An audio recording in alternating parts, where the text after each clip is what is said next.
नमस्कार दोस्तों, मैं राहुल प्रजापति एक अपनी छोटी सी कहानी, कविता जो मैंने नैतिक मूल्य और सामाजिक तत्वों को देखते हुए लिखी कि किस प्रकार हमारे समाज में लोग होते हैं, उसको देखकर मैंने एक अनुभव किया। तो उसी के बेसिस पे मैंने ये लिखी है, जिसका टाइटल है हार और जीत। एक बार दो दोस्तों में शर्त लगी कि कौन बेहतर है। कुछ दिनों तक ऐसा ही चलता रहा और दोनों एक दूसरे के प्रतिद्वंदी बन गए। अब वे दिन प्रतिदिन मेहनत ज़्यादा करने लगे, यानी कि डेली उनकी मेहनत बढ़ती जा रही थी और धीरे धीरे ज्ञान की जो प्राप्ति थी दोनों को होती जा रही थी। उन दोनों में से एक ज्ञान का धनी बन चुका था और दूसरा, जो कि ज्ञान की प्राप्ति के लिए इधर उधर घूम रहा था, कुछ समय बाद उसकी मुलाकात होती है। यानी कि दोनों कुछ समय बाद आपस में मिलते हैं और दोनों थोड़ी देर तक एक दूसरे को देखते हैं। जैसा कि होता है अक्सर, जब हम किसी से मिलते हैं बहुत दिनों बाद तो हम एक दूसरे को देखते हैं और बहुत देर तक देखते रहते हैं। कुछ ऐसा ही हुआ था।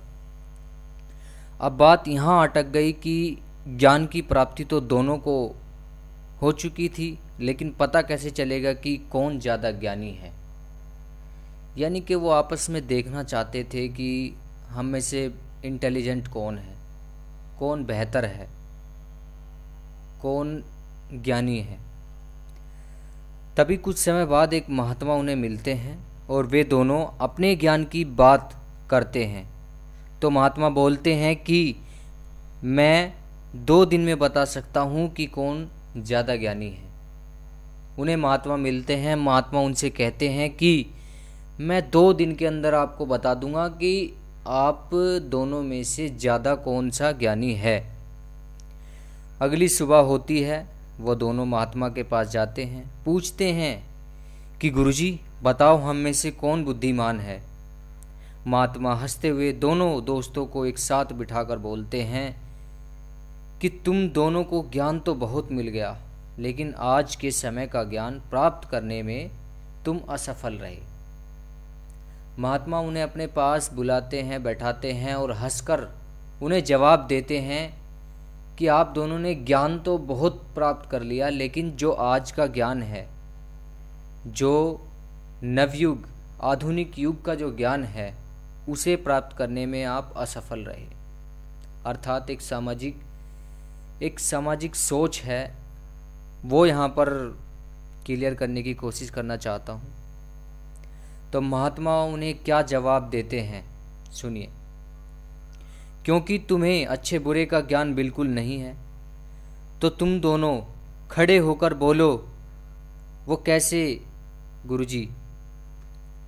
दोनों खड़े होते हैं और गुरुजी मतलब दोनों आश्चर्यचकित हो जाते हैं और सोचते हैं कि ऐसा क्या है जो हम दोनों इतने ज्ञान के धनी होने के बावजूद भी हमें अज्ञानी घोषित किया जा रहा है।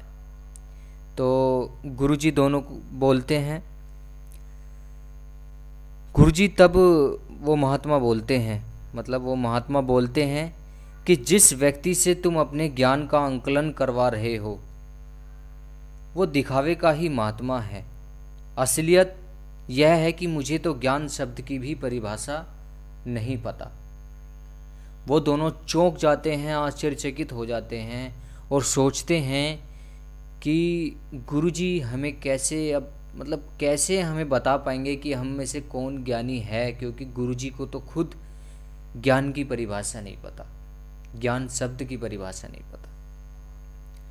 तो कहने का तात्पर्य यह है कि आप क्या हैं, आपके अंदर क्या खूबियां हैं, आप कितने इंटेलिजेंट हैं, आप कितने कुशल हैं, ये आप दूसरों से कंपेयर मत करवाइए, क्योंकि आपको आपसे अच्छा कोई नहीं जानता।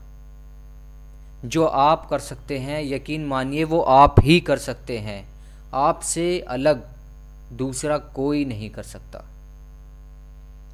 इस कहानी का जो मेरा तात्पर्य था वो यही था कि हम सामाजिक लोग समाज के उन तत्वों से अपने ज्ञान की तुलना करते हैं जो हमारे तुच्छ मात्र भी नहीं होते,